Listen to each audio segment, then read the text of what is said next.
जय हिंद प्यारे बच्चों, कैसे हैं आप लोग। मैं आपका अपना गुरु अमरीश श्रीवास्तव आप सभी का खान ग्लोबल में स्वागत करता हूं। उम्मीद करता हूं सारे बच्चे मस्त होंगे, बढ़िया पढ़ाई चल रही होगी, जानदार शानदार लाजवाब। एक बार सारे बच्चे कमेंट करके बता दीजिए ऑडियो वीडियो सभी को क्लियर है, फटाफट तेजी से बता दें। जय हिंद संतोष जी, विश्वास जी, अभी यादव जी, सभी को जय हिंद प्यारे बच्चों। तो पिछली क्लास में हम लोग मौर्य डायनेस्टी खत्म कर चुके थे। आज हम लोग पढ़ने वाले हैं कौन सी डायनेस्टी, तो ध्यान रखना आज हम लोग पढ़ने वाले हैं कौन सी, शुंगा डायनेस्टी।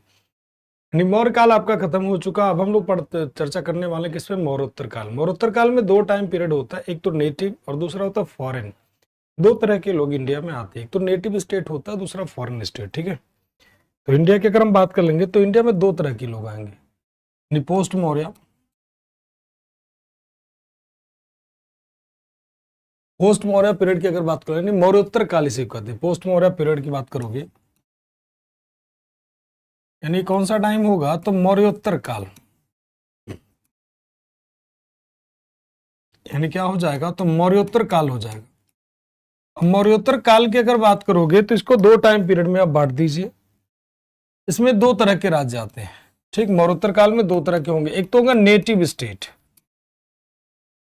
नेटिव स्टेट यानी क्या, देसी, नेटिव प्रोविंस कह लीजिए, या नेटिव यानी देसी राज्य होने दो।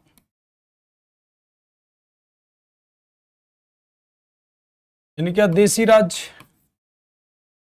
देसी राज्य का मतलब जो भारत में लोग रूल करेंगे, इंडियन। नेटिव स्टेट उसे कहते हैं। दूसरा होंगे फॉरेन वाले यानी विदेशी राज्य। दो तरह के लोग रूल करेंगे। फॉरेन स्टेट यानी क्या, विदेशी राज्य। क्या हो जाएंगे, तो विदेशी राज्य। तो एक तो हो जाएंगे देसी राज्य और दूसरे क्या होंगे, तो विदेशी राज्य। अब देसी राज्यों की अगर हम चर्चा करते हैं प्यारे बच्चों, तो इसमें कौन कौन डायनेस्टी हो जाएगी, तो इसमें डायनेस्टी होगी सबसे पहले आपकी, तो शुंगा डायनेस्टी। कौन सा हो जाएगा, तो शुंगा डायनेस्टी। कौन सा वंश, तो शुंग वंश। शुंग वंश की बात करेंगे तो और कौन सा वंश हो जाएगा, तो कण्व वंश। कौन सा वंश, तो कंड वंश। कंड वंश के बाद अगर हम बात करेंगे तो कौन सा वंश हो जाएगा, तो सातवाहना डायनेस्टी।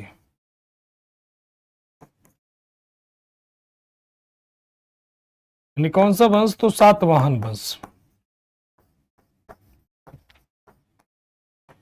अब तीन वंश यहां पर देशी राज्यों में हो गए।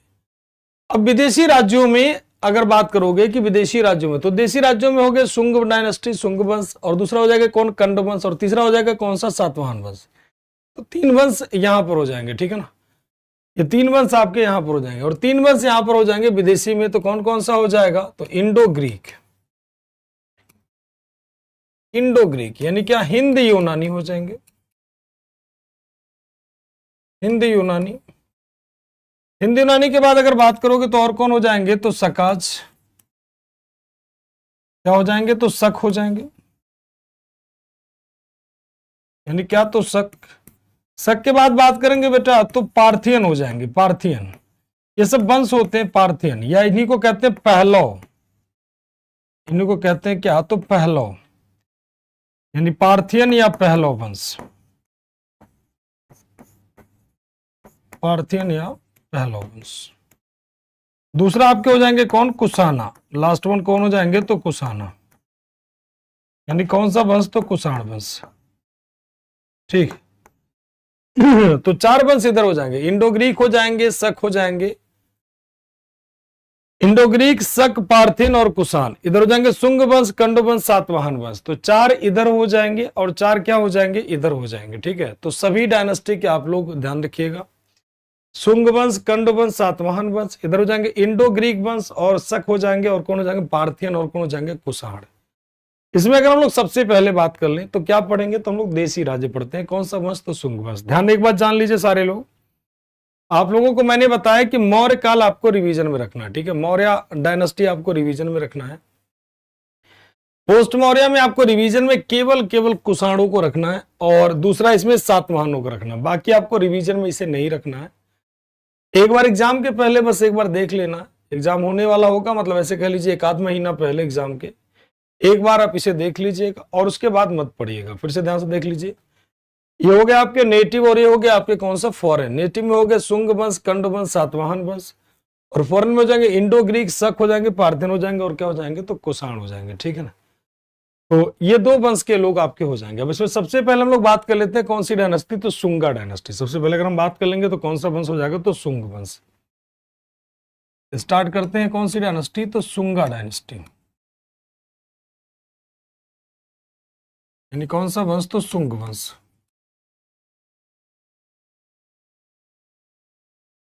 कौन सा वंश, तो शुंग वंश।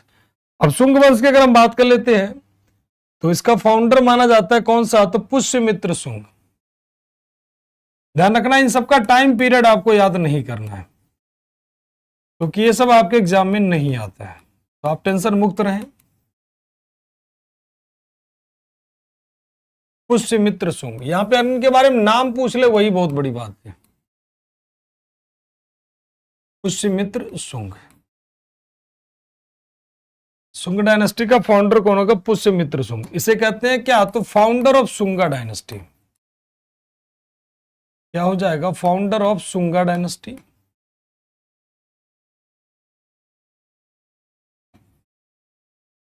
यानी क्या, तो शुंग वंश का संस्थापक। शुंग वंश का संस्थापक कहते हैं इसे, शुंग वंश का संस्थापक कहते हैं।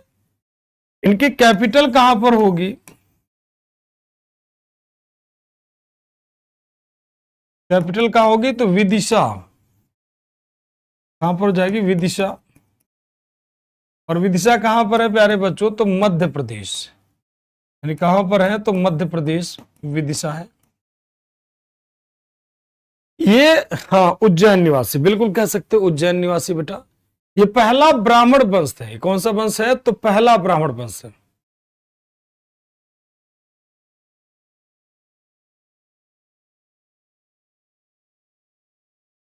ये पहला ब्राह्मण वंश कौन सा हो जाएगा, तो पहला ब्राह्मण वंश। देखो पहला ब्राह्मण वंश शुंगों का वंश माना जाता है, पहला ब्राह्मण वंश। अंतिम मौर्य शासक कौन था, अंतिम मौर्य शासक कौन था, फटाफट जल्दी से बताओ, अंतिम मौर्य शासक कौन था। अंतिम मौर्य शासक कौन हो जाएगा, अंतिम मौर्य शासक बृहद्रथ की हत्या करके पुष्यमित्र शुंग ने कौन सी डायनेस्टी बनाई थी, तो शुंगा डायनेस्टी बनाई थी। कौन सी डायनेस्टी बनाई थी, तो शुंगा डायनेस्टी बनाई थी, ध्यान रखना है। तो he was founder of, he was founder of कौन सा, तो शुंगा डायनेस्टी। वह शुंग वंश का संस्थापक था। किसका था, तो शुंग वंश का संस्थापक था। अरे ये तो लिख दिया ऊपर ना। चलो, शुंगा डायनेस्टी वाज फर्स्ट ब्राह्मण dynasty. Shunga dynasty was first ब्राह्मण डायनेस्टी मानी जाती है।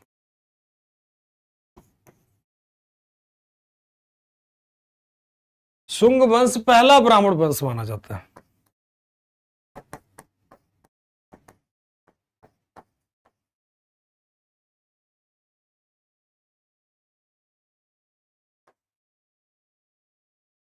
शुंग वंश पहला ब्राह्मण वंश माना जाता है, पहला ब्राह्मण वंश था। शुंगा डायनेस्टी वाज फर्स्ट ब्राह्मण डायनेस्टी। शुंग वंश पहला ब्राह्मण वंश माना जाता है, ठीक है। हाँ, अंतिम शासक, बहुत बढ़िया मनीषा, आनंद, प्रिंस, सूरज, सभी का आंसर, शुभम, ऋषिता, सभी का आंसर बेहतरीन, बहुत बढ़िया आंसर प्यारे बच्चों। बृहद्रथ की हत्या करके पुष्यमित्र शुंग गद्दी पर बैठता। तो शुंग वंश पहला ब्राह्मण वंश माना जाता है। और कहां पर, तो विदिशा मध्य प्रदेश में, ठीक। हाँ, तो ध्यान रखना, तो पहला ब्राह्मण वंश आपका माना जाता है कौन सा, अच्छा मित्र 2 बार लिख दिया, ओके, तभी तो मैं कह रहा हूं कुछ ज्यादा ही बड़ा नाम नहीं हो गया। हाँ अब ठीक है, ठीक। पुष्यमित्र शुंग, अच्छा 2 बार मित्र लिख दिया, चलो। तो पुष्यमित्र शुंग, शुंग वंश का माना जाता है क्या, फाउंडर। अब बात कर लेते हैं, इसने पहली बार कौन सा यज्ञ करवाया था, अश्वमेध यज्ञ। 2 अश्वमेध, इसने क्या करवाया था, 2 अश्वमेध यज्ञ करवाया था।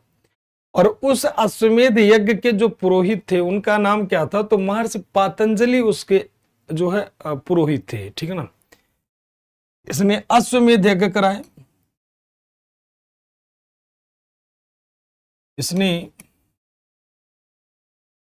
अश्वमेध यज्ञ कराया, अश्वमेध यज्ञ कराया।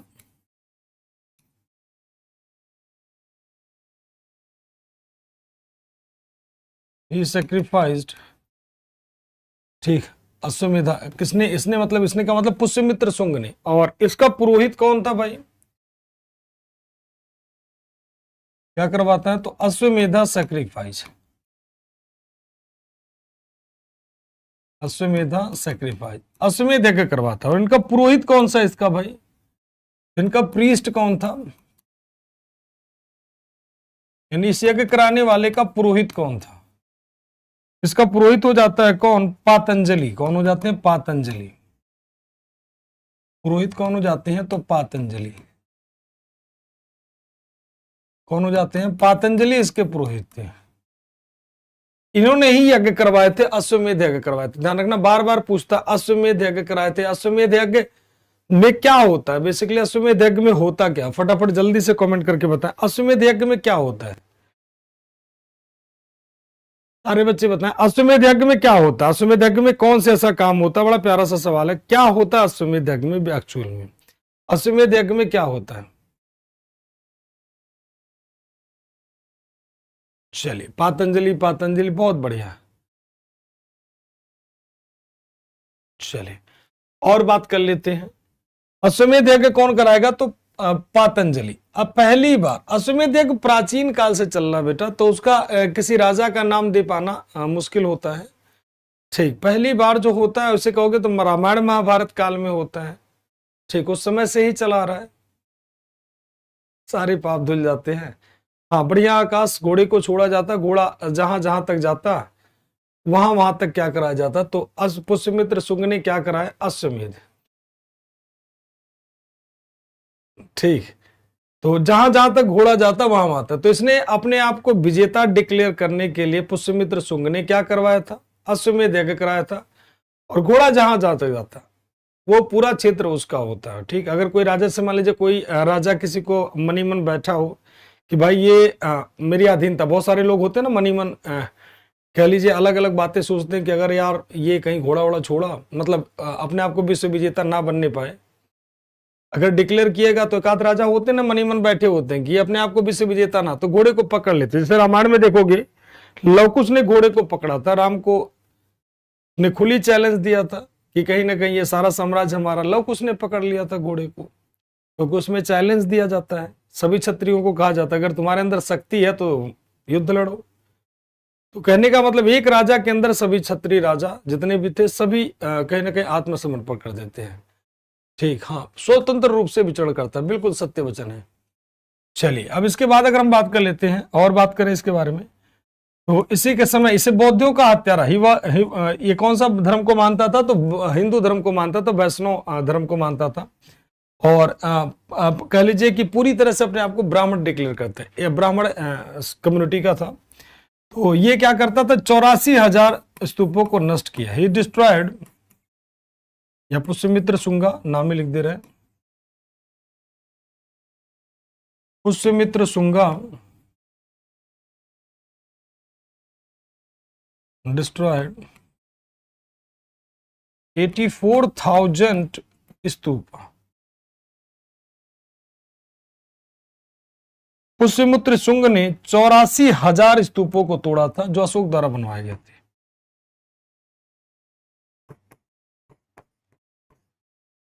पुष्यमित्र शुंग ने 84,000 स्तूपों को नष्ट किया था।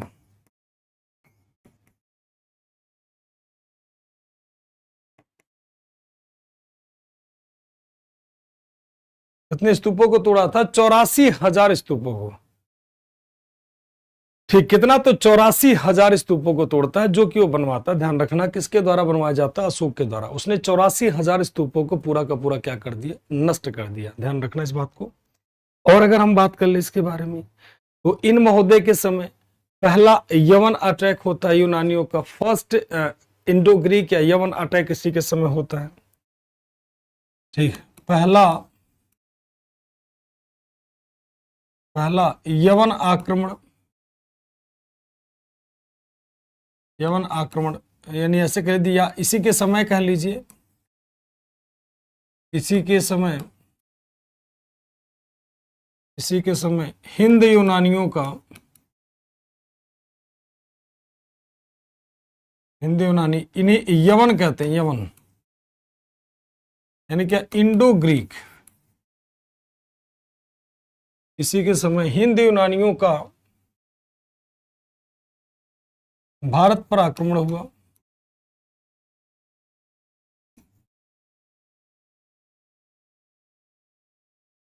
अगर आपसे पूछे कि इंडो ग्रीक हिंद यूनानी ने किस शासक के समय अटैक किए थे, तो ध्यान रखना कौन हो जाएगा, तो आपका हो जाएगा कौन, पुष्यमित्र शुंगा। ठीक, कौन हो जाएगा, पुष्यमित्र शुंगा।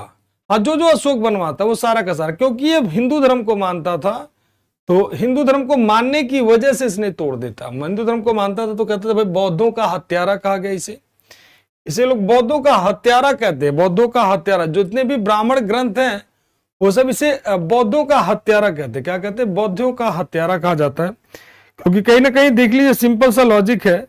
ठीक, बौद्धों का उत्पीड़क कहा गया, बौद्धों का हत्यारा कहा गया इसे। पुष्यमित्र शुंग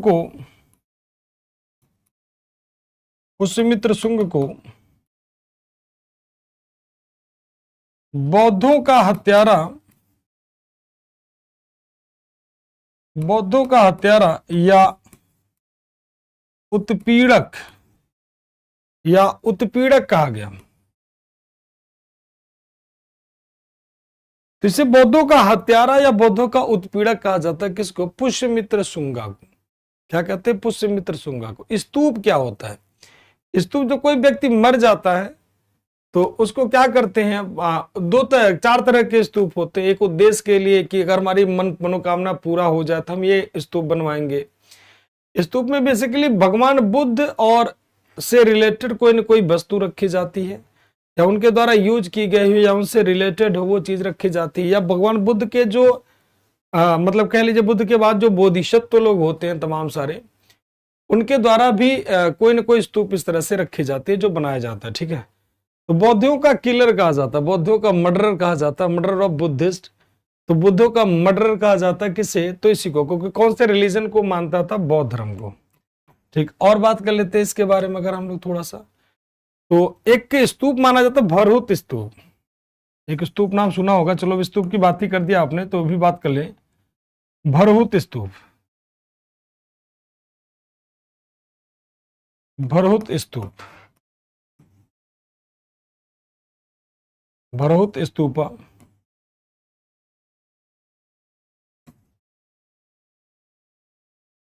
भरहुत स्तूप की अगर बात करोगे तो इसमें दो चीजें, इसका एक होता है रेलिंग, रेलिंग जानते हैं ना, रेलिंग, रेलिंग होता है। रेलिंग की बात कर लें, चारों तरफ जो रेलिंग होता है, रेलिंग एक तरीके से कहा जाता है भरहुत स्तूप का जो रेलिंग होता है, और इसकी दीवार जो होती है, इसकी जो दीवार वो बनाई जाए इसी के समय, दीवार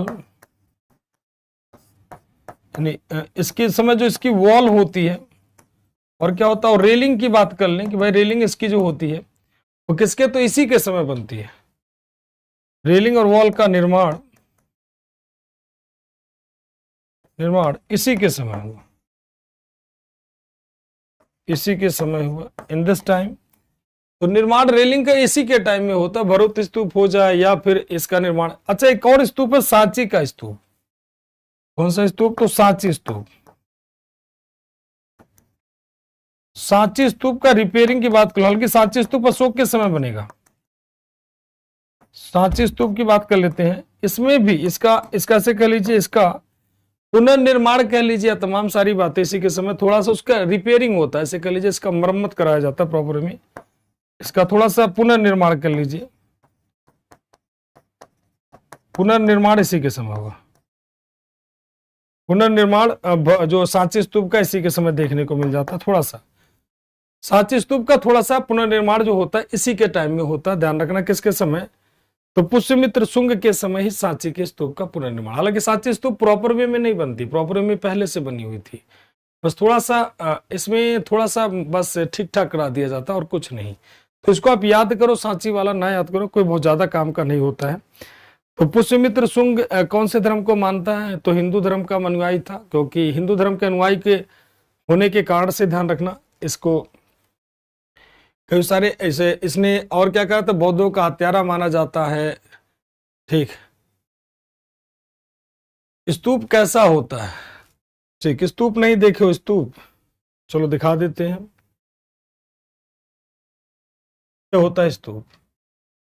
देखो यहां पर ये होता है आपका स्तूप। देखो ये सारे स्तूप हैं, ये सारे के सारे स्तूप है, सांची का स्तूप है, ये सारे के सारे स्तूप होते हैं, सारा का सारा स्तूप है।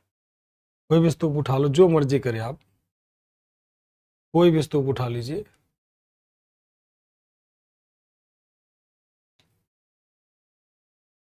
सारे के सारे स्तूप है। ये देखो ये हो गया स्तूप, ये होते स्तूप। ठीक है, ये होते हैं प्रॉपर स्तूप। ठीक, ये होता है आपका स्तूप। ठीक, क्लियर? अब तो कोई डाउट नहीं है, अब तो कोई डाउट नहीं है। कोई भी रिलीजन जो होगी, जो भी स्तूप होंगे बौद्ध धर्म से संबंधित, कोई भी स्तूप आपसे पूछागा तो बौद्ध धर्म, ध्यान रखना, कोई भी स्तूप पूछेगा तो आपका आंसर क्या होगा? बौद्ध धर्म। कोई भी स्तूप आपसे पूछा जाएगा तो आंसर क्या हो जाएगा? बौद्ध धर्म। इस महोदय ने, ठीक है, क्लियर है सभी का? चलिए आगे चलते हैं। इन्होंने कलिंग पर अटैक किया था। पुष्यमित्र शुंग ने कलिंग पर आक्रमण किया।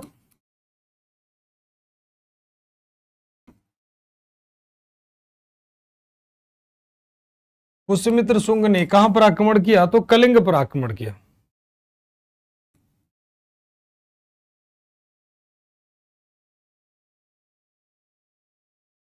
पुष्यमित्र शुंगा क्या करता है? Invaded on Kalinga. कहां पर अटैक करेगा? कलिंग। और कलिंग कहां है? सारे बच्चे कमेंट करके बताओ, कलिंग कहां पर है? ध्यान रखना, कलिंग कहां पर है? उड़ीसा में। कहां पर है? उड़ीसा में। ये कौन से धर्म को मानता था? तो देख लेना, he was follower of Hinduism.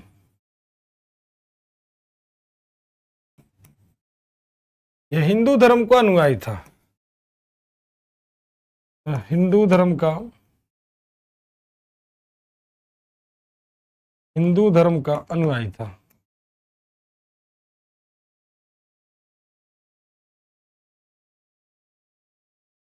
ठीक, और अपने आप को प्योर ब्राह्मण कहता था। बहुत बढ़िया आंसर सभी क्या होंगे? Orissa, Orissa, Orissa, very good. Hinduism, Hindu धर्म को मानता था। ध्यान रखना है, बार बार पूछा जाता है कि पहला ब्राह्मण लोगों का वंश कौन सा बनेगा? तो पहला ब्राह्मण लोगों का वंश बनेगा पुष्यमित्र शुंग का वंश। कौन सा वंश? शुंग वंश।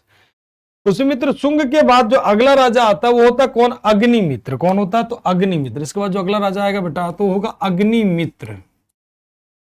कौन हो जाएगा? अग्निमित्र।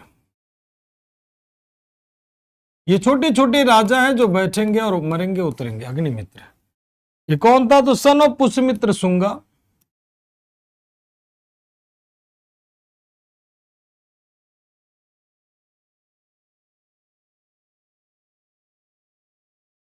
सन ऑफ पुष्यमित्र शुंगा, यानी पुष्यमित्र शुंग का पुत्र।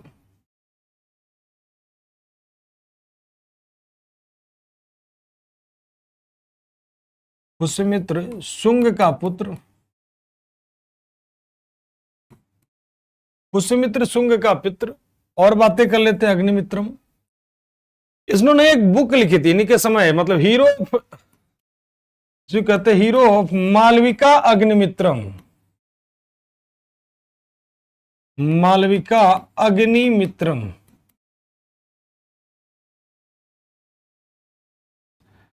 मालविका अग्निमित्रम का हीरो, नायक क्या कहते हैं? मालविका अग्निमित्रम का नायक। ये जो कालिदास की किताब है ना, ये कालिदास इनके समकालीन नहीं थे, कुछ भी नहीं थे, ध्यान रखना, बाद में लिखे थे कालिदास। ये किसकी किताब है? तो book of Kalidas. Book of Kalidas, Kalidas की किताब है मालविका अग्निमित्रम। ठीक, तो मालविका अग्निमित्रम का हीरो माना जाता है, ध्यान रखना, मालविका अग्निमित्रम का हीरो माना जाता है कौन? तो मालविका अग्निमित्रम का हीरो, अग्निमित्रम का हीरो माना जाएगा कौन? अग्निमित्र। कालिदास की किताब है, बड़ी पॉपुलर किताब है, ध्यान रखना, बहुत ही फेमस किताब है। मालविका अग्निमित्रम का हीरो माना जाता है कौन? अग्निमित्र। तो ये इसके बाद अगला जो शासक बनेगा, और इनका कोई काम नहीं होता, बस इतना ही पूछा जाता है। कालिदास की किताब मालविका अग्निमित्रम जो है उसमें जो नायक है वो कौन से वंश से रिलेटेड है? तो कौन सा वंश हो जाएगा? तो शुंग वंश हो जाएगा। ध्यान रखना, कौन सा वंश हो जाएगा बेटा? तो शुंग वंश। इसके बाद आ जाता है अगला जो राजा होता है, मतलब ये इसके बाद आता है अगला राजा जिसे कहते हैं क्या? तो जो है जिसे कहते हैं, जो हेलियोडोरस का पिलर अपनाता है, ध्यान रखना, तो वो शासक होता है कौन? भागभद्र। क्या नाम होता है उसका? भागभद्र। तो इसके बाद जो अगला महत्वपूर्ण शासक आ जाता होता है भागभद्र, भागभद्र।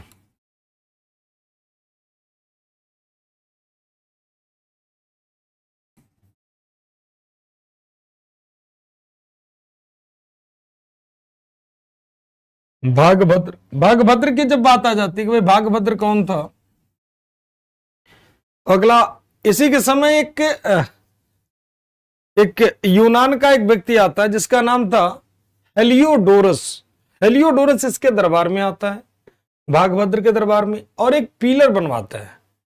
ठीक, कब बनाता है? तो पिलर बनवाता रहा। ठीक, जैसे लिख रहे हैं बिल्कुल वैसे ही नोट करना है आपको, जैसे आपको यहाँ पे नोट कराने, सारे बच्चे ऐसे ही नोट्स बनाओ बढ़िया सा।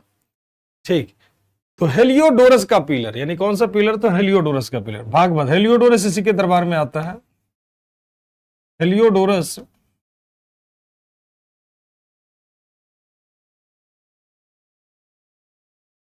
came into the court of, इसके दरबार में आएगा भागभद्र। ये ध्यान रखना कि इसको एग्जाम के एक महीना 1.5 महीना पहले पढ़ के छोड़ देना, क्योंकि ये, ठीक, तो बिल्कुल क्लास में बिल्कुल इसी समय, मतलब इसको नोट कर लेना, 1 महीना पहले रिवाइज कर लेना, एग्जाम में समय मत रखना इसको रिवीजन में, क्योंकि ये उतना महत्वपूर्ण नहीं है। Heliodorus came into the court of Bhagabhadra. Heliodorus Bhagabhadra के दरबार में आया था।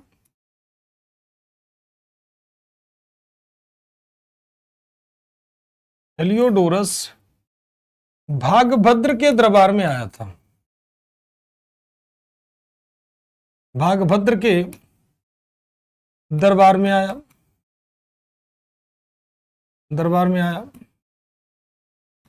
और अगर पूछे इसकी दरबार कहां थी, तो क्या आंसर मार्क करोगे भाई? क्या मार्क करोगे? विदिशा या कुछ और? Heliodorus was representative of, Heliodorus was representative या एम्बेसडर ऑफ एंटियोलकिड्स, एंटियोलकिड्स।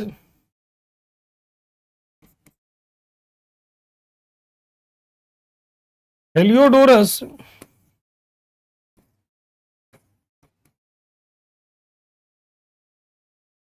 हेलियोडोरस एंटियोलकिड्स का राजदूत था। हेलियोडोरस किसका राजदूत होगा? तो एंटियोलकिड्स का राजदूत होगा। क्या होगा? ठीक, किसका राजदूत होगा? तो एंटियोलकिड्स का राजदूत होगा हेलियोडोरस। फिर से देख लीजिए, हेलियोडोरस भागभद्र के दरबार में आया था, फिर से जान लीजिए, और ये किसका राजदूत था? तो एंटियोलकिड्स का। अगर इसे नहीं याद करोगे तो काम चल जाएगा, इतना जरूर याद रखना हेलियोडोरस। अब ये जब आता है तो कहां पहुंचता? विदिशा पहुंचता। कहां पहुंचता? विदिशा। विदिशा कहां है? तो बेसनगर विदिशा मध्य प्रदेश में है। बार बार पूछा जाता है कि हेलियोडोरस का पिलर किस व्यक्ति ने बनवाया था? तो हेलियोडोरस ही बनवाएगा। और हेलियोडोरस का पिलर स्तंभ किस देवता को संबंधित है? तो कौन से देवता हो जाएंगे? तो वासुदेव। हेलियोडोरस का पिलर स्तंभ कौन से वंश के दौरान बना था? तो ध्यान क्या होगा? शुंग वंश के दौरान। हेलियोडोरस किसके दरबार में आया था? तो आंसर क्या होगा? भागभद्र। हाँ, एंटियालकिड्स एक राजा थे बेटा, ग्रीक के एक राजा थे, उन्हीं का नाम है एंटियालकिड्स। ठीक, अब आते हैं, लिख देते हैं हेलियोडोरस पिलर। हेलियोडोरस का पिलर नहीं, हेलियोडोरस का स्तंभ की बात कर लेते हैं।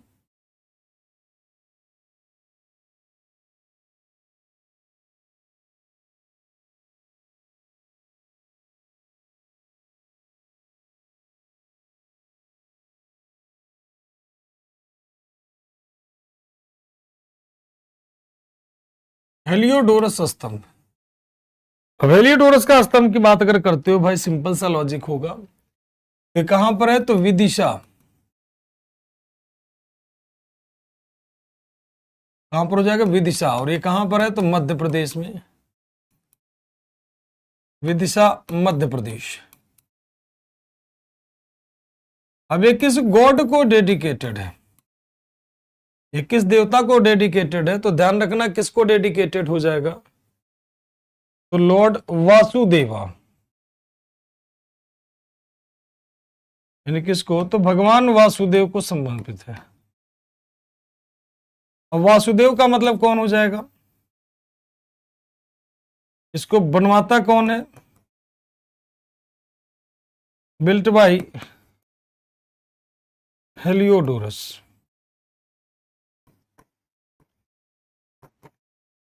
हेलियोडोरस द्वारा निर्मित,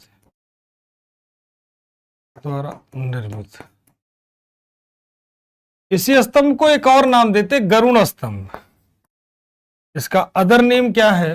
अन्य नाम इस स्तंभ का, तो इसी को कहते हैं गरुण स्तंभ, गरुणा स्तंभ, गरुणा स्तंभ, गरुणा पिलर। या और ट्रांसलेट करना चाहते हो तो ईगल पिलर कर दीजिए, यानी क्या कहेंगे? गरुड़ स्तंभ। गरुड़ स्तंभ, ध्यान रखना, गरुड़ स्तंभ अगर आपसे पूछेगा, गरुड़ स्तंभ अगर पूछेगा या हेलियोडोरस का पिलर, तो कहां पर हो जाएगा? विदिशा बेसनगर। किसको डेडिकेटेड है? तो भगवान वासुदेव को किसके द्वारा बनवाया गया? हेलियोडोरस के द्वारा। इसे गरुण पिलर कहते हैं, इसे ईगल पिलर कहते हैं, ये सारे के सारे नाम बनाए जाते हैं। Lord Krishna, Lord Krishna, Lord Krishna, बहुत बढ़िया। ठीक सर जी, दिल्ली पुलिस के एग्जाम में हिस्ट्री के क्वेश्चन आए थे, चलिए बहुत अच्छी बात है, आपके नोट से सब मिल जाएंगे, चिंता ना करो। इतना डेप्थ में थियरी हिस्ट्री आप लोग पढ़ रहे हो, कुछ बचेगा ही नहीं। तो ये हो जाता है हेलियोडोरस का पिलर। अब इस वंश का अंतिम जो शासक होता है, अंतिम शासक, उसका नाम क्या होगा? तो देवभूति। उसका नाम क्या होगा? देवभूति। और देवभूति की हत्या कर देगा कौन? तो देवभूति की हत्या कर देगा वासुदेव। और एक कौन सी डायनेस्टी बनाएगा? तो शुंगा डायनेस्टी। इस वंश का अंतिम शासक होगा कौन? Devabhuti. Devabhuti,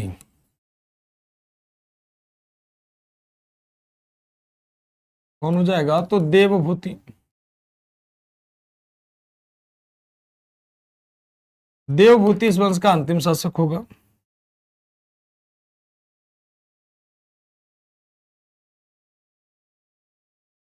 last ruler of Shunga dynasty, यानी क्या? तो शुंग वंश का अंतिम शासक है।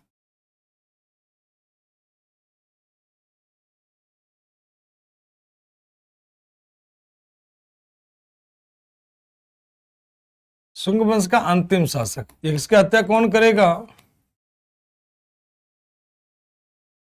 तो ही वॉज किल्ड बाई, कौन मार देगा इसे? तो वासुदेव। ठीक, इसकी हत्या कौन करेगा? वासुदेव। नहीं, कोई टाइम पीरियड अभी नहीं याद करना है। इसकी हत्या कोई टाइम पीरियड की जरूरत नहीं, टेंशन ना लीजिए। इसकी हत्या वासुदेव, वासुदेव द्वारा। इसकी हत्या किसके द्वारा? वासुदेव द्वारा। बिल्कुल, टाइम पीरियड किसी का नहीं याद करना, पूरे पोस्ट मौर्य में इनके नाम याद कर लो, वही बहुत है। क्योंकि ध्यान रखना कि ये सब उतने इंपॉर्टेंट नहीं है, इतनी लंबी हिस्ट्री है, ध्यान से सुनना।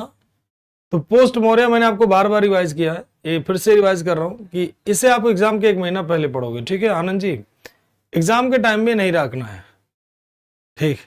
लॉर्ड वासुदेव, अरे वासुदेव लिख दिया भाई, भगवान वासुदेव का मतलब कृष्ण हो गए ना, ये वासुदेव दूसरे हैं, ये दूसरे वासुदेव महोदय, वो वासुदेव नहीं, ठीक है, वो वासुदेव नहीं, ये लॉर्ड हमने लगवा दिया भाई, भगवान वासुदेव कर दिया, तो आप तो इतने जानकार हो ही। इसके बाद कौन बैठेगा, तो वासुदेव, और कौन सी डायनेस्टी बनेगी, तो कण्व वंश, कण्व डायनेस्टी। एक छोटा सा वंश था, 34-35 साल 36 साल चला, कण्व वंश छोटा सा वंश था, ऐसे कह लीजिए, लेकिन इसे कहते हैं सेकंड ब्राह्मण डायनेस्टी, सेकंड ब्राह्मण डायनेस्टी, यानी क्या, द्वितीय ब्राह्मण वंश कहते हैं इसे।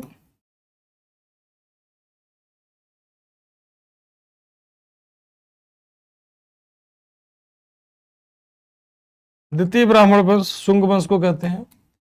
और पहला अखंड वंश को, पहला राजा कौन होगा, वासुदेव। ये सब नाम हो सकता है आप में से बहुत सारे बच्चे सुने भी ना हो, क्योंकि ये सब नाम बहुत कम आपके एग्जाम में पूछे जाते हैं, ध्यान रखना। इनके भी फाउंडर माने जाते हैं, क्या, तो संस्थापक, संस्थापक माने जाते हैं, ध्यान रखना। और बात कर लेते हैं, कैपिटल इनकी भी विदिशा हो जाएगी, कैपिटल इनकी भी कहां हो जाएगी, तो विदिशा। राजधानी कहां हो जाएगी प्यारे बच्चों, तो विदिशा, विदिशा इनकी भी राजधानी हो जाएगी, ठीक। और इस वंश के फालतू राजा हैं भूम, हाँ 4 राजा हुए, बहुत बढ़िया शुभम, 4 राजा हुए बेटा, वेरी गुड। 4 राजा होते हैं, भूमिमित्र हो गया, 4 राजा वासुदेव के बाद भूमिमित्र, नारायण, सुशर्मा, ये 4 राजा होते हैं। इस वंश का फाउंडर आपको जरूर याद रखना, भूमिमित्र, नारायण, सुशर्मा, ठीक।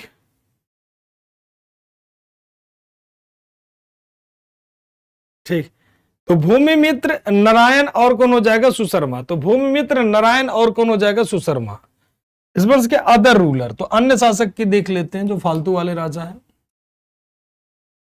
इस वंश के अदर रूलर की बात करोगे, अन्य शासक, तो कौन कौन हो जाएंगे, तो भूमिमित्र, भूमिमित्र,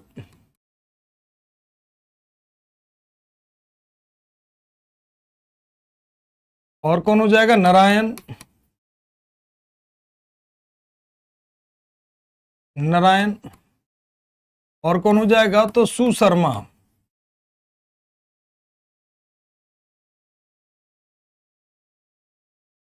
भूमिमित्र, नारायण, सुशर्मा, और ये अंतिम राजा माना जाएगा सुशर्मा। और इसकी हत्या कौन कर देगा, he was last ruler of,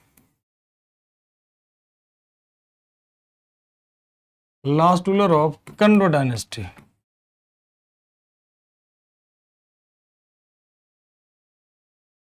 यानी कि तो कण्व वंश का अंतिम शासक, या कण्व वंश का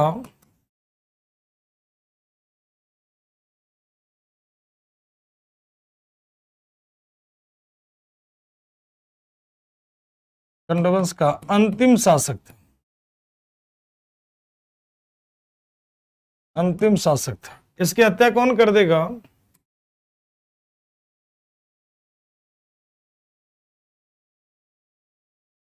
he was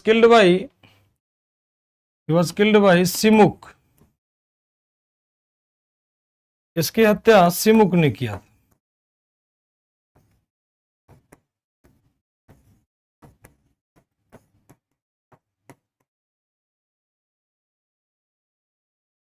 इसकी हत्या सिमुक द्वारा किया गया।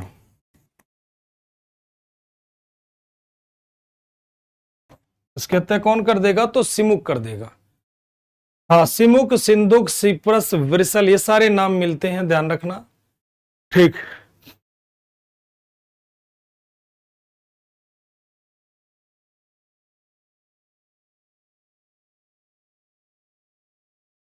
नहीं, कलिंग युद्ध होने के बाद बेटा बोलो, कलिंग का जब युद्ध होगा तभी अपनाएगा, क्योंकि वही भीषणता देख करके तब तो अपनाएगा कलिंग के युद्ध। पहले क्यों अपनाएगा, कलिंग युद्ध के पहले क्यों अपनाएगा, क्योंकि उसे घटना ही नहीं, कोई नहीं घटी थी, तो कलिंग युद्ध के बाद, ठीक है।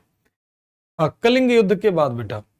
तो इस वंश का, कण्व वंश का अंतिम शासक हो जाता है सुशर्मा, और इसकी हत्या कौन कर देगा, सिमुक। और कौन सी डायनेस्टी बन जाएगी बेटा, तो सातवाहना डायनेस्टी कौन सी हो जाएगी? सातवाहना। ये छोटे छोटे डायनेस्टी हैं जो बनेंगे उतरेंगे, बनेंगे उतरेंगे। इसमें इसलिए मैंने आपको बोला ना, बहुत छोटा चैप्टर माने जाते हैं, छोटे छोटे राजा होते हैं, इसमें से कई नाम आप सुने भी नहीं होंगे, आप में से बहुत सारे बच्चे। सातवाहन वंश, इसमें नाम सुना होगा आप लोगों ने, 2-4 लोगों का। सातवाहना डायनेस्टी, सातवाहन वंश की अगर बात कर लें, सातवाहना डायनेस्टी,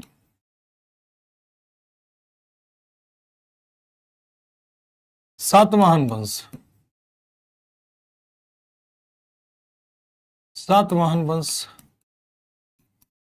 सातवाहन वंश की अगर बात कर लेंगे तो इसमें सबसे पहला, इन्हें आंध्र सातवाहन भी कहते हैं, ध्यान रखना, अदर नेम इसका क्या हो जाएगा? और पहला शासक हो जाएगा कौन? सिमुक।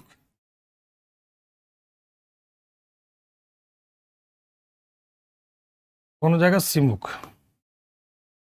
इन्हें अन्य नाम क्या होगा? तो आंध्र सातवाहन।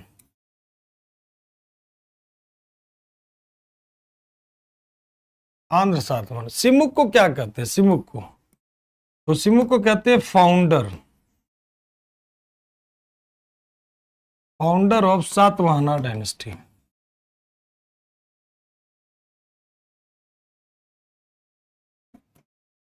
यानी कि सातवाहन वंश का संस्थापक।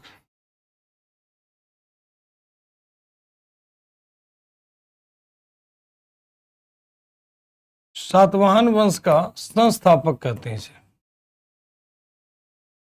यानी कौन सी डायनेस्टी का माना जाएगा? सातवाहन वंश का फाउंडर माना जाएगा। इसका अन्य नाम बात कर लेते हैं तो सिंधुक, शिक्षुक, सिप्रस, वृषल, ये सब इसके अन्य नाम माने जाते हैं। क्या नाम माने जाते हैं? इसका अदर नेम, अदर नेम मिले या फिर टाइटल मिले तो सभी का अर्थ यहां पर एक ही मानने का ध्यान रखना। अन्य नाम मिले या उपाधि मिले, सभी का अर्थ एक ही माना जाएगा। तो सिंधुक, क्या नाम मिलता है? तो सिंधुक, शिक्षुक,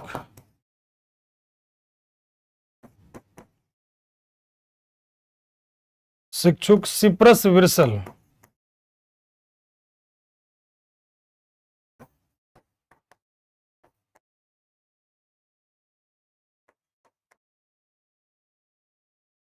सिप्रस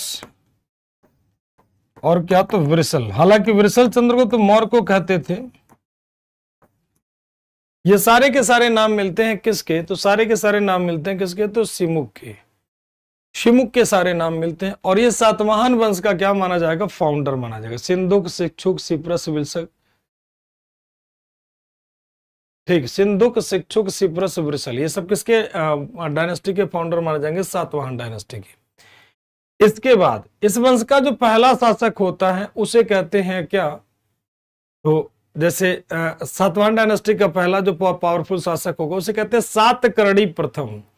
सातकर्णी प्रथम को पुराणों में कृष्ण का पुत्र कहा गया। क्या कहा गया? तो कृष्ण का पुत्र कहा जाता है। अब एक सवाल यहां पर आता है कि सातवाहनों के बारे में हमें पता कैसे चलता है? भाई इन सब सातवाहनों के बारे में पूरा इंफॉर्मेशन हमें पता कैसे चलता है?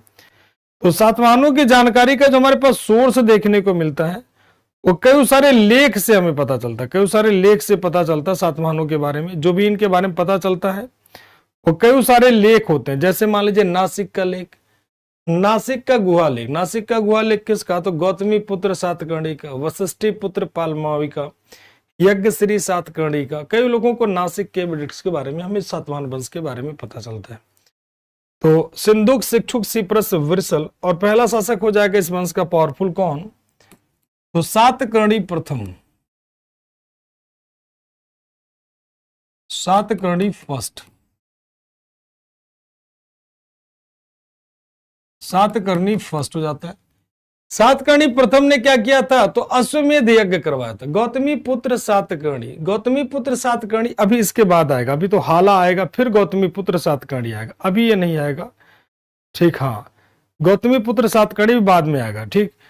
तो गौतमी पुत्र सातकर्णी भी थोड़ी देर में आते हैं। तो सातकर्णी प्रथम, इसने क्या किया था? इसे कहते हैं रियल फाउंडर,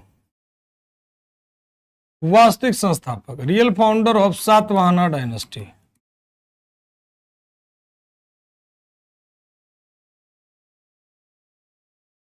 यानी क्या, सातवाहन वंश का वास्तविक संस्थापक।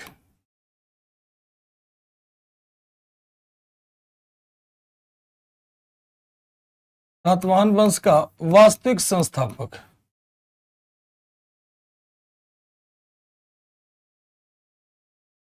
सातवाहन वंश का वास्तविक संस्थापक किसे कहते हैं? सातकर्णी प्रथम को।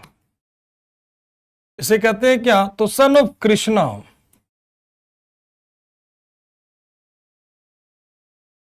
सन ऑफ कृष्णा यानी किसे कहते हैं? तो कृष्ण का पुत्र। कृष्ण का पुत्र कहा गया, क्यों कहा? किसने, किसके अनुसार? तो अकॉर्डिंग टू पुराण। ठीक, किसके अनुसार? तो पुराणों के अनुसार। मतलब इनका नाम पुराणों में भी मिलता है। पुराणों के अनुसार इन्हें कहा गया किसका? तो कृष्ण का पुत्र। किसका कहा गया? कृष्ण का पुत्र। हाँ, ये साउथ के थे लेकिन नॉर्थ इंडिया तक पहुंच गए थे। साउथ के थे लेकिन नॉर्थ इंडिया पूरा क्षेत्र, उज्जैन था ही तो ये सब पूरा क्षेत्र को कब्जा कर लेते। बिल्कुल, ये लोग साउथ इंडिया के थे। मतलब नॉर्थ इंडिया में तो अपना चल ही रहा था, साउथ इंडिया में भी ये लोग साम्राज्य बना रहे थे। क्योंकि सिमुक जो था, सिमुक, सिंधुक, सिप्र, अरे इसके पहले जो बात तो करोगे तो इन लोगों का कहाँ? उज्जैन पे छत था, मध्य प्रदेश में। तो मध्य प्रदेश में इन लोगों का कब्जा हो गया था सातवाहनों का। ध्यान रखना, सातवाहनों का। ठीक, चलिए, आप जैसा हिस्ट्री कोई नहीं पढ़ा सकता। थैंक यू आप लोगों को। तो सन ऑफ कृष्णा यानी किसका? तो कृष्ण का पुत्र। यानी पुराणों के अनुसार कहते हैं किसका पुत्र? तो कृष्ण का पुत्र कहा गया। किसको? इसी को कहा जाता है सातकर्णी प्रथम को। इस महोदय ने 2 अश्वमेध यज्ञ करवाए। ही परफॉर्म्ड, क्या परफॉर्म करेगा? 2 अश्वमेधा सैक्रिफाइस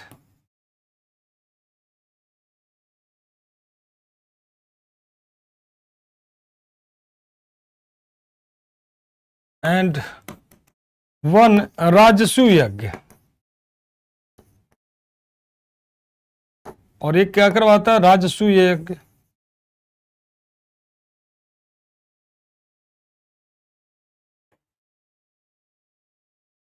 इसने 2 अश्वमेध यज्ञ और 1 राजसू यज्ञ करवाए। इसने 2 अश्वमेध यज्ञ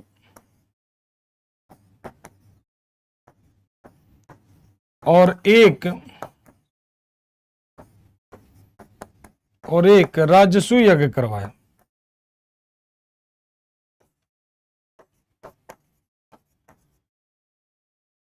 अब कहोगे सर राजसू यज्ञ क्या होता है? राजा को अपनी सुपरमेसी प्रूव करना होता है।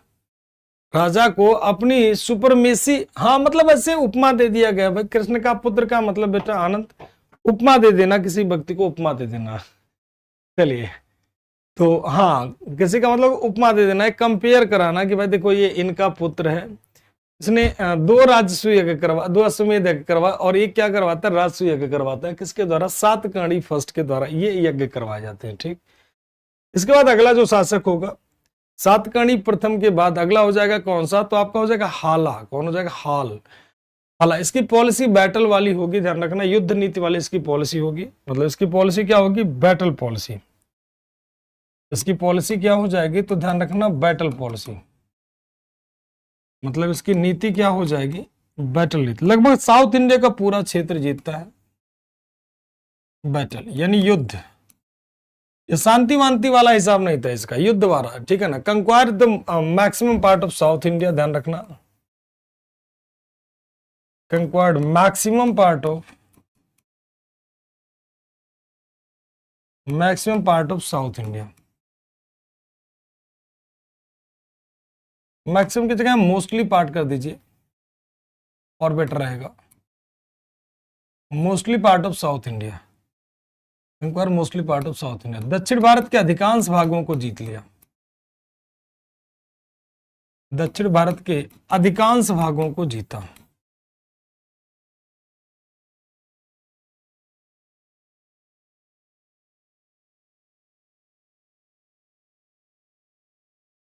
दक्षिण भारत के मोस्टली पार्ट को क्या करता है? जीतता है। दक्षिण भारत के अधिकांश भागों को क्या करता है? जीतता है। ठीक है, मोस्टली पार्ट को जीतता है। और बात कर लेते हैं, इसके बाद आ जाता है आपका कौन? तो हाला। कौन आ जाता है? हाला। ठीक, हाला। अब देखो इसे हाल मत समझ लेना, हॉल मत समझ लेना मूवी वाला। तो ये बेसिकली माना जाता है पीसफुल रूलर, यानी शांतिप्रिय शासक। शांतिप्रिय शासक मतलब युद्ध उद्ध में ज्यादा कोई रुचि नहीं, शांतिप्रिय शासक। युद्ध उद्ध से ज्यादा इसका मतलब नहीं था, बिल्कुल शांति वाला हिसाब किताब रखता था, बहुत ज्यादा युद्ध उद्ध में विश्वास नहीं था, पीसफुल ढंग से काम करना चाहता था, शांतिपूर्वक काम करना चाहता था। तो इसे कहते थे कौन सा, तो पीसफुल शासक। किसे, तो हाला को।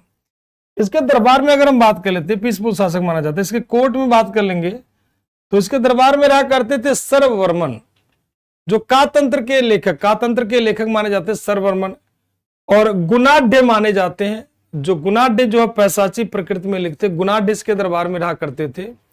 ठीक, तो इसके दरबार में बढ़िया बढ़िया विद्वान रहा करते, ध्यान रखना गुणाढ़ भी के दरबार में रहते थे। ठीक, और ये खुद एक बढ़िया बढ़िया किताब लिखा करता था, बृहत कथा। इसने इसकी जो बुक लिखी गई, बुक ऑफ हाला, हाला की किताब, हाला की किताब, तो कौन सी किताब हो जाएगी महोदय जी, तो गाथा सप्तशती के ऑथर माने जाते हैं, गाथा सप्तशती।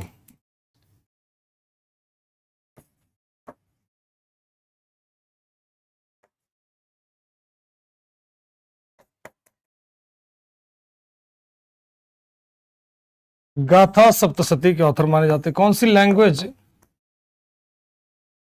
तो उसे कहते हैं कौन सा, तो प्रकृत लैंग्वेज में लिखे गए। कौन सी लैंग्वेज में लिखे गए, तो प्रकृत लैंग्वेज में। ठीक, तो गाथा सप्तशती के लेखक माने जाते हैं जो कौन सी लैंग्वेज में लिखे गए, तो प्रकृत लैंग्वेज में। लैंग्वेज यानी भाषा की बात करोगे तो कौन सी भाषा हो जाएगी, तो प्रकृत भाषा।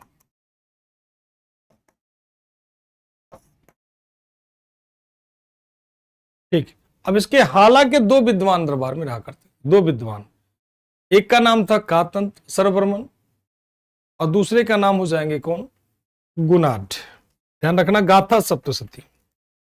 इसके दरबार के विद्वान की बात कर लेते हैं हम लोग। इसके कोर्ट स्कॉलर, ध्यान रखना इसमें एक व्यक्ति का नाम खूब पूछा जाता है, ये दोनों किताबों के बारे में खूब पूछा जाता है। जब आपसे पूछा जाता है किसके दरबार के विद्वान थे, दरबार के विद्वान, तो बार बार आप लोग कंफ्यूज होते हो।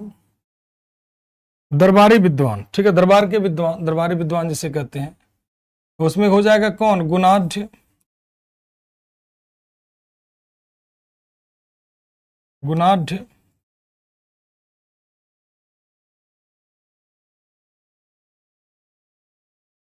गुणाढ़, और दूसरा हो जाएगा आपका कौन, तो सर्ववर्मन।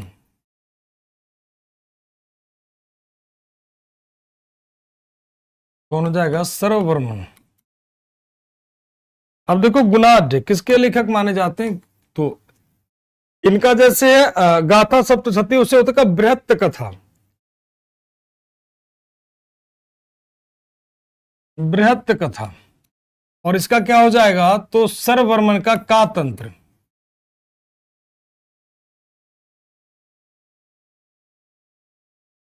कातंत्र, और इसका हो जाएगा क्या, बृहत कथा। ठीक, ये दो इसके दरबार के विद्वान माने जाते हैं।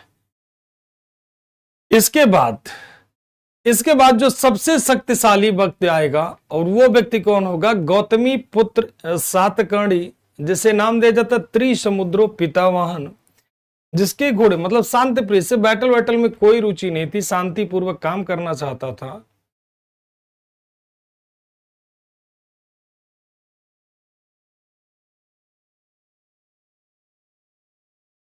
ठीक, तो गाथा सप्तशती की बात कर ले और इसकी बात कर लेते हैं, ठीक है। तो ये बात कर लेंगे, इनका बृहत कथा इनकी किताब हो जाएगी और इनका कातंत्र का इनका किताब हो जाएगा। ठीक, इसके बाद अगर हम बात कर लेते हैं तो आपके आ जाएगा कौन, गौतमी पुत्र सातकर्णी, जिसे हम लोग, टाइम कम बचा है, 5 मिनट में खत्म नहीं होगा, तो आप लोगों को कोई सवाल हो 5 मिनट में तो आप लोग पूछ लीजिए, कोई भी सवाल आपके मन में बन रहा हो तो पूछ लीजिए। कड़ी पढ़ेंगे हम लोग गौतमी पुत्र सातकर्णी को, क्योंकि आज समय कम है तो वो कंप्लीट नहीं हो पाएगा। आपके मन में कोई सवाल हो तो आप लोग पूछ लीजिए। सरकार तंत्र बुक है, हाँ बेटा ये बुक है, दोनों, ये दोनों लोगों की बुक है, दोनों लोग किताबें हैं। ये दोनों बेटा बुक है, किताब है, ठीक है, दोनों बुक है। और ये दोनों हो जाएंगे ऑथर, ये दोनों हो जाएंगे क्या, तो दोनों लोग हो जाएंगे ऑथर, यानी क्या हो जाएंगे, स्कॉलर, यानी विद्वान, ठीक है, दोनों लोग हो जाएंगे विद्वान। ठीक, आनंद, ओके सर, रागिनी, के जे यूजर, कोई भी सवाल हो पूछ लीजिए जो भी आपके मन में।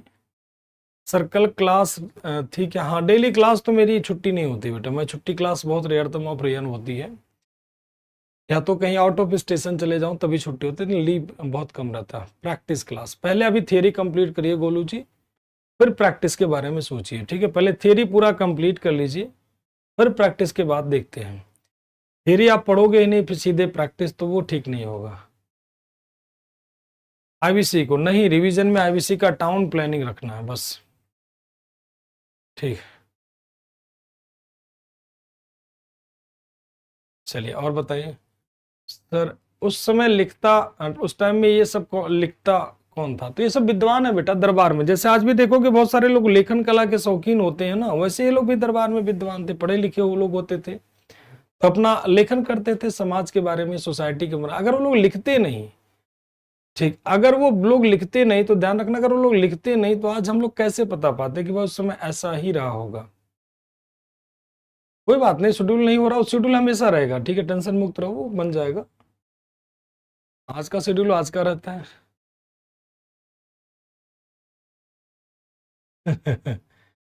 पीडीएफ तुरंत चली जाती है बेटा, जस्ट पीडीएफ अपलोड हो जाती है।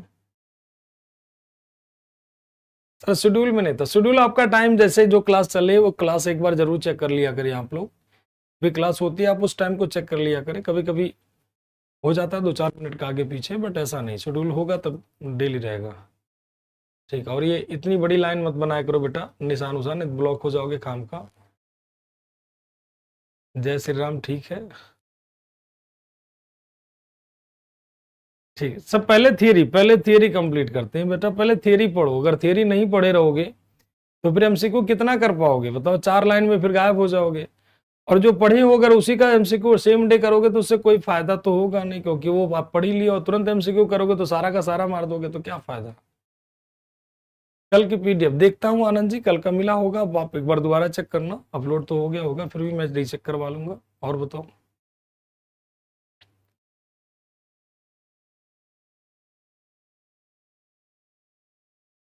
और किसी के मन में, all clear sir, all clear sir, all clear, चलिए अच्छी बात है, सारा क्लियर होना चाहिए। तो शुंग वंश ये पोस्ट मौर्य है, थोड़ा परेशान करता है चैप्टर आपका, फिर भी हम लोग समझने का खूब प्रयास कर रहे हैं और अच्छे से समझाने का प्रयास कर रहे हैं। जब आप गुप्ता वगैरह में आ जाओगे फिर उसके बाद में क्लास और इंटरेस्टिंग बनती चली जाए, जैसे जैसे आप आगे क्लास में आगे हिस्ट्री में बढ़ते जाओगे क्लास वो आपकी इंटरेस्टिंग होती चली जाएगी। ठीक पवन जी, जब कोर्स कंप्लीट हो जाएगा, ठीक है, हो जाएगा, जल्दी हो जाएगा, टेंशन ना लीजिए, भगा भगा के तो पढ़ाएंगे नहीं, जानते थे आराम से पढ़ाते, इत्मीनान से पढ़ाते हैं, ताकि सारी चीजें आपको मिल जाए, ऐसा ना हो कुछ छूट जाए। तो जल्दी तो क्रैश कोर्स में होता, आप लोग फाउंडेशन कोर्स लियो तो आराम से पढ़ें, ठीक, चलिए। और आप लोग बढ़िया कोर्स लिए, मैं फाउंडेशन कोर्स लिए, रिलैक्स होकर पढ़िए, टेंशन मुक्त रहिए, और अभी एग्जाम में भी सभी के टाइम है, तो कोई जल्दीबाजी तो है नहीं ऐसा कुछ। तो मिलते हैं नेक्स्ट क्लास में, तब तक के लिए जय हिंद, जय Bharat, thank you to all.